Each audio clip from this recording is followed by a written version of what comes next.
तो आज मैं आत्मा, मन और शरीर, ये तीन का टॉपिक आज था, यही है ना।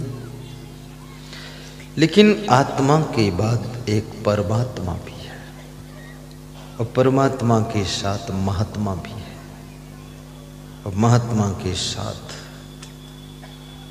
दिव्य आत्मा भी है। और दिव्य आत्मा में ही इसी लिस्ट में दुष्ट आत्मा भी आता है, प्रेत आत्मा, भूत आत्मा।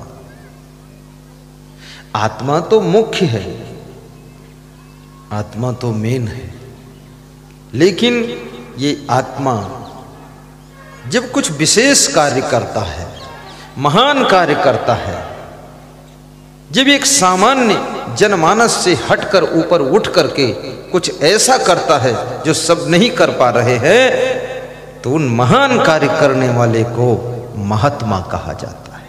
महात्मा है। और जिसने अपनी जिंदगी को दिव्य बना लिया, जिसकी जिंदगी सभ्य है, दिव्य है, वो दिव्य आत्मा है। जिसके दर्शन से दिव्यता प्राप्त होती है, जिसकी वाणी से सभ्यता संस्कृति का जन्म होता है और जिसके सानिध्य में बैठने से पवित्रता पैदा होती है, वो दिव्य आत्मा होता है। उस दिव्य आत्मा का दर्शन हो जाए तो समझो आपका सौभाग्य है। फिर है दुष्ट आत्मा। दुष्ट आत्मा जिसका स्वभाव दुष्ट है, जिसके कर्म दुष्ट हैं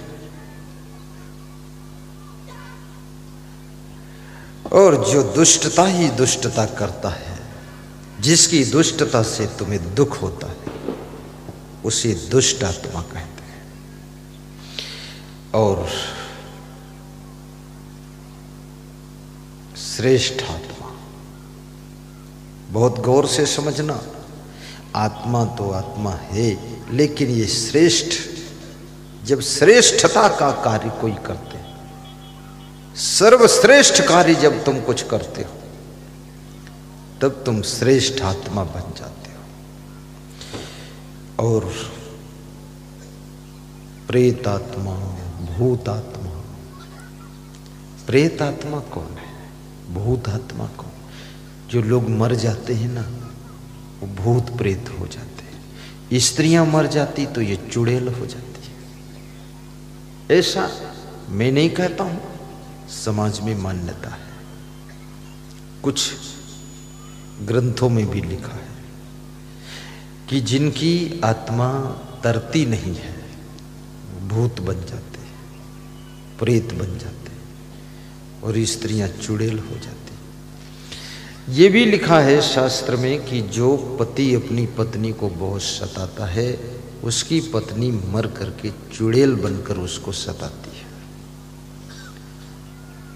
अब देखो, तुम अपनी पत्नी को सताते हो और तुमको सताने के लिए उस बेचारी को चुड़ैल बनना पड़ेगा,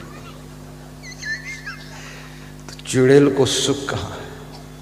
इसलिए उसको डबल सजा मत दीजिए। जिंदगी भर तो सताया और मरने के बाद बदला लेने के लिए चुड़ैल बनना पड़ा।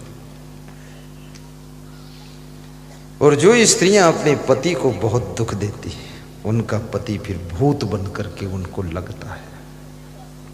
रात में उनकी चोटी खींचता है तो चिल्लाती है, कोई भूत खींच रहा है। भूत कोई नहीं, तेरा पति आया है खींच रहा है। जिंदगी भर दुख दिया है तो अब मरने के बाद बदला ले रहा है। इसलिए अपने पति को भी दुखाना मत। भूत प्रेत चुड़ैल कोई बनता ही नहीं है, होता ही नहीं है। लेकिन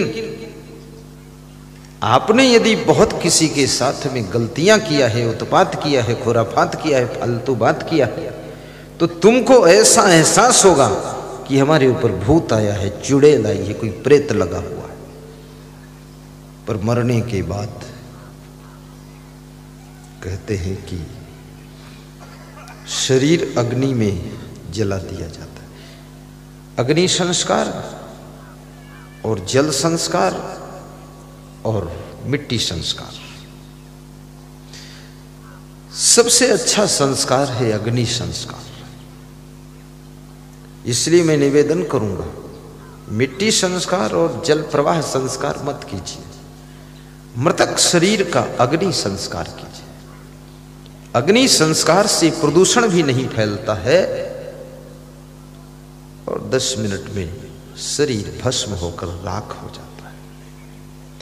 क्योंकि अब शरीर भी वो कोई काम का नहीं है। यदि आप जल संस्कार करोगे तो जिस नदी में लाश को प्रवाहित करोगे उस नदी में गंदगी फैलेगी, वो लाश वहां सड़ेगी।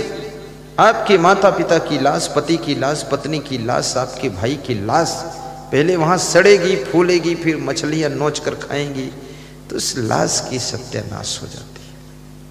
इसलिए आप जल प्रवाह मत कीजिए। ये तो जिनके पास कुछ पैसे वैसे नहीं है तो वो जल में बहा देते हैं।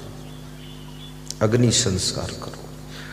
और मिट्टी संस्कार करने से भी 6-6 महीने तक लाश का सब पहले सड़ता है, कीड़े खाते हैं, मिट्टी के अंदर कीड़े पैदा होते, लाश को खाते हैं। 6 महीने साल भर में वो लाश पूरी खत्म होती है, उसकी दुर्दशा हो जाती है। इसलिए अग्नि संस्कार। अभी एक संस्कार और आया है, वो भी अग्नि संस्कार ही है, लेकिन इलेक्ट्रिक द्वारा अग्नि संस्कार। गुजरात में ये प्रारंभ हो चुका है। बिजली का करंट देते हैं, लाश जल करके 1 मिनट में राख नीचे इकट्ठी हो जाती है। फिर उस राख को कुछ लोग गंगा सागर में प्रवाहित करते हैं, कुछ लोग नर्मदा जी में, कुछ लोग गंगा जी में, कुछ लोग जहाँ जहाँ जिसकी मान्यता है, कुछ गया बिहार में भी प्रवाहित कर देते हैं। बहुत दूर प्रवाहित करने जाते हैं। अपने पूर्वजों के अस्थि फूल इतनी दूर क्यों ले जाते हैं? इसलिए ले जाते हैं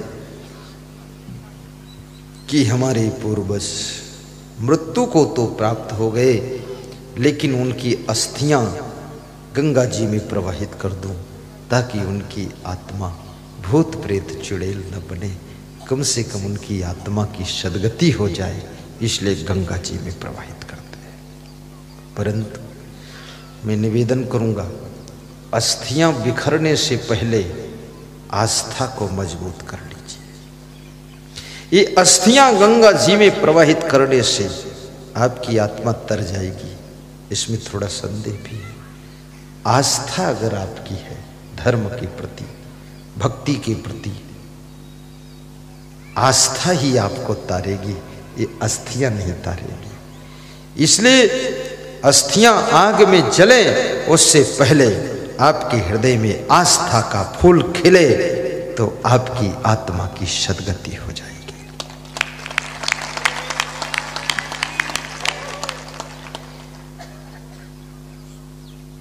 उज्जैन में कुंभ मेला हो, हरिद्वार में कुंभ मेला हो, नासिक में कुंभ मेला हो, प्रयाग में कुंभ मेला हो, आस्था के साथ जाइए। जीते जी तो कभी गए नहीं, जाने का मन भी नहीं, जाना चाहते भी नहीं। कोई जाने को कहे तो तर्क वितर्क करते हैं, और मरने के बाद जबरदस्ती उनकी हड्डियों के फूल उनके बेटे लोग गंगा सागर पहुंचा रहे हैं। अरे इसका मन नहीं था, इसको क्यों वहां डालने जा रहे? जीते जी खुद इन हड्डियों को, जिंदा हड्डियों को ले जाइए उज्जैन तीर्थ में, दर्शन कीजिए, स्नान कर लीजिए, सत्संग सुन लीजिए, हरिद्वार के कुंभ में दर्शन कीजिए, आस्था जगा लीजिए और वहां दान भी कीजिए। क्योंकि लोभ की नदी ही बैतरणी नदी है, दूसरी और कोई नदी नहीं। ध्यान देना, तुम सोचो कि कोई और बैतरणी नदी है, नहीं, लोभ की नदी ही बैतरणी नदी है। क्रोधो वैवस्तो राजा तृष्णा बैतरणी नदी, विद्या दुघा कामधेनु संतोषो नंदनम वरम।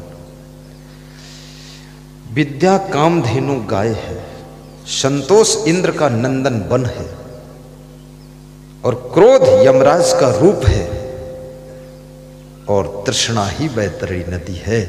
बैतरणी नदी से पार होने के लिए लोभ का अंत करना पड़ेगा, और लोभ का अंत करने के लिए आपको दान पुण्य करना पड़ेगा, तब लोभ की मृत्यु होगी, तब तुम्हारी आत्मा बैतरणी नदी से पार होगी।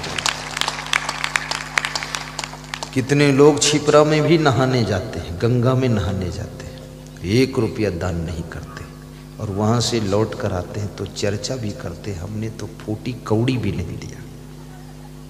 दूसरों को भी अपनी शाबाशी सुनाते हैं कि हम बड़े खिलाड़ी हैं, चुपके से स्नान कर लिए, पंडा को बेवकूफ बना दिए। पंडा बेवकूफ नहीं बना, बेवकूफ तुम हो, दान नहीं किए।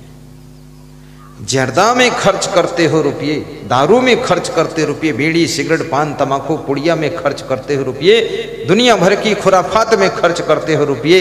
यदि वहां तीर्थ स्थान में जा करके थोड़ा भंडारा कर दोगे, थोड़ा मंदिर निर्माण में दे दोगे, आश्रम निर्माण में दे दोगे, या पंडे पुजारी को थोड़ा दान कर दोगे, तो कम से कम तीर्थ जागृत बने रहेंगे, जीवित बने रहेंगे।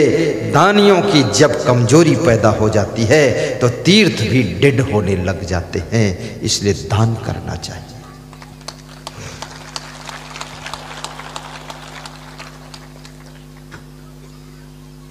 क्रोधो वही वस्तु राजा, साहिब बंदगी साहिब। मुस्कराइए मुस्कराइए कि तुम भूत प्रेत नहीं बनोगे, चुड़ैल भी नहीं बनोगे, तुमको तो हम बचा ही ले जाएंगे।